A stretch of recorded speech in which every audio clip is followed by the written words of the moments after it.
কোন মাদ্রাসার কালেকশন লাইছেন আপনি? কি বলে হাফিজ মাদ্রাসা? হাফিজি মাদ্রাসা। কোনটা এটা? এটা হলো ভরতগঞ্জ মাদ্রাসা। কার মাদ্রাসা এটা? এটা হলো আপনার তাজাম্মাল, কারি তাজাম্মাল হুজুরের মাদ্রাসা। হ্যাঁ, তো হেরা আপনারা হারাইছে কালেকশন করেন নিলে? জি, আমার ফাড়াইছে, কিন্তু আমি আইছি আমার ওই ব্যাগের ভিতরে রিসিট আছিল তো। হ্যাঁ, ব্যাগ আইডাই আছে। কই হে ব্যাগ? ব্যাগ ওই গাড়িতে মনে বলে সিএনজি। কোন গাড়িতে? সিএনজি। সিএনজিতে রাইকে আইফোন কালেকশন করতেন? জি। এই যে আপনাদের মাত্র জিগাইলাম, কইলাম আমি আমগো বাড়িতে যখন ছিলেন, হ্যাঁ। আমি কি কইছিলাম? কইছেন আমরা লোক কই। আমি কইছি মাদ্রাসার কালেকশন একা একা করে না। একা একা করা তিন হ্যাঁ, চারজন থাকে। মাদ্রাসার কালেকশনের করার সময় বেশি লোক থাকে।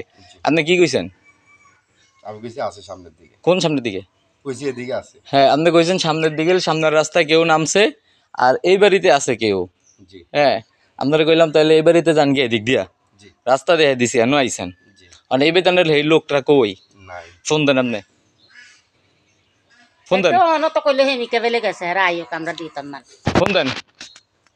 নাই ভাই। হ্যাঁ, তো এই দাম তুমি কবে করেন? রোজা এই দাম রোজা, তুই রোজা